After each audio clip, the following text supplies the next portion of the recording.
Hey guys, Sean here. Welcome to the F1 Word and to the preview for the 2022 Singapore Grand Prix. Yes, F1 is back, and for the first time since 2019 back in Singapore. Do you know, I'm actually quite surprised how much I've missed this race over the last couple of years. Yes, it's a street track, but it's a circuit that has thrown up some really good racing in the past, and wow, does it look spectacular under the lights. I'm really looking forward to this one. Enough of that for now, though. Let's crack on with the preview proper, starting with a look at the track and all the usual stats that follow.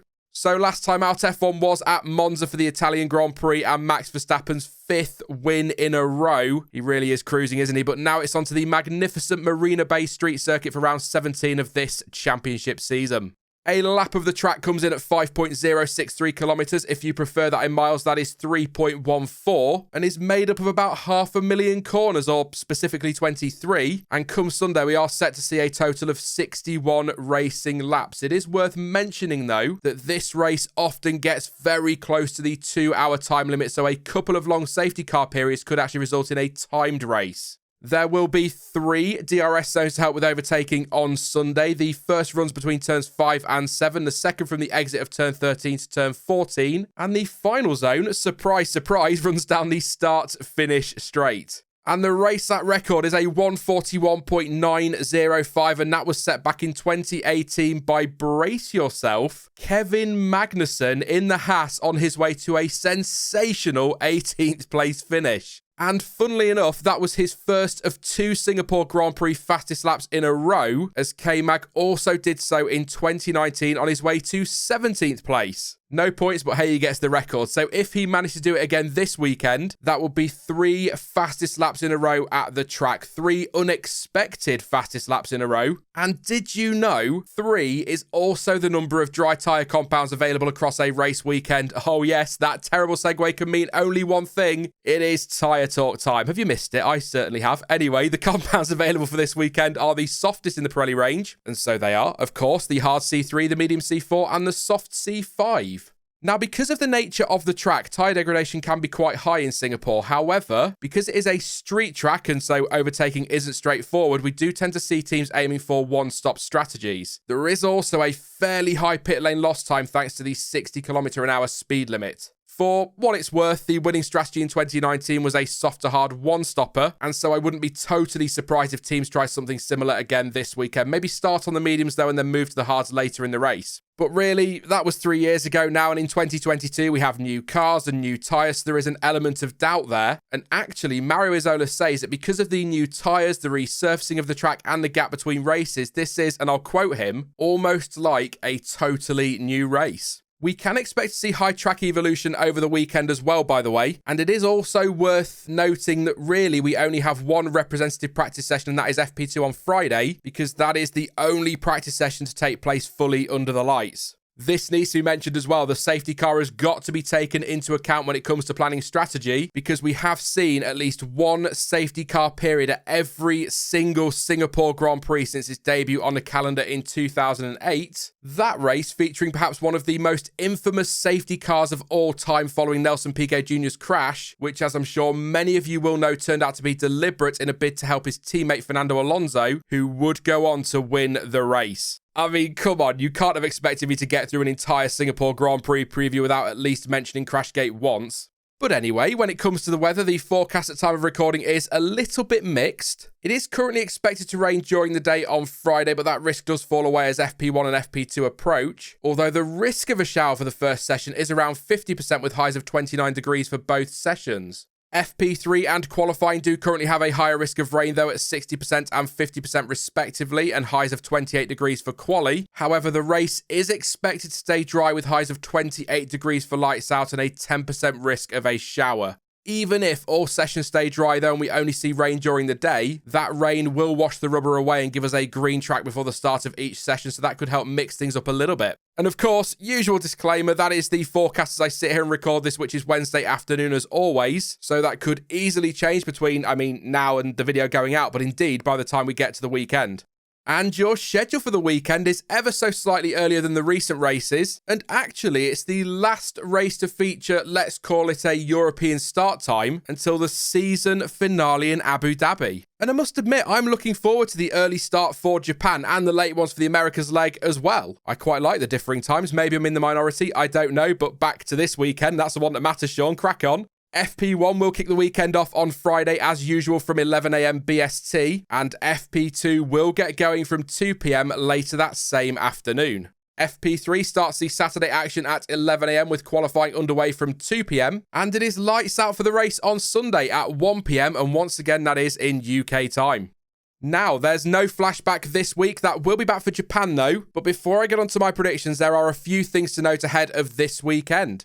First up, some good news. Williams has confirmed that Alex Albon will be back behind the wheel of the car this weekend. In the team's preview press release, Albon took the time to thank everyone for their messages and support since his surgery and went on to explain that his preparation for this week has been a little bit different, but that he is feeling good and has done everything possible to get ready for the physical test of Singapore. He did also add, though, that he is not underestimating how big of a challenge it will be. Hopefully, everything will be okay for him. As people keep pointing out, it's a very physical track, but I'm sure if there was any concern, the team would probably get him to sit this one out. I suppose there is also the possibility they may see how he gets on in FP1 and then they'll have a driver on standby just in case. And to be fair, there are some reports out there now suggesting that De Vries is on standby. So I guess, F1 word cliche alert, watch this space.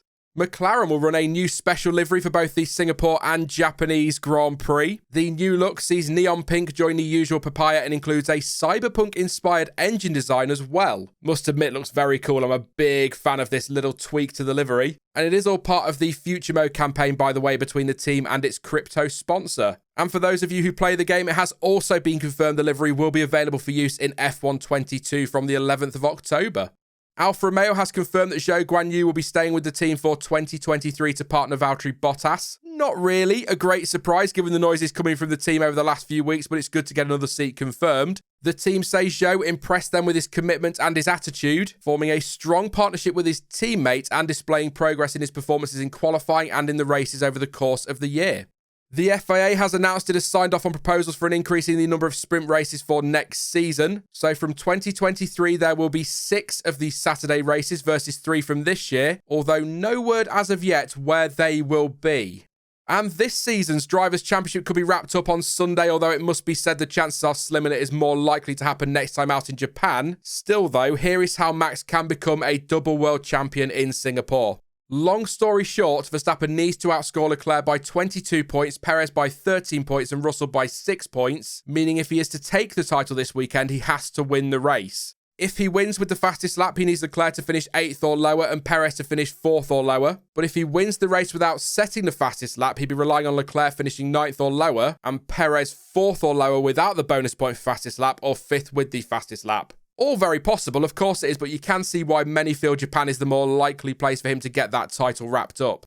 Right then, time for some predictions, and as ever, please don't take these too seriously. They're just a little bit of fun, and if you do disagree with my picks, then you can let me know yours in the comments section down below.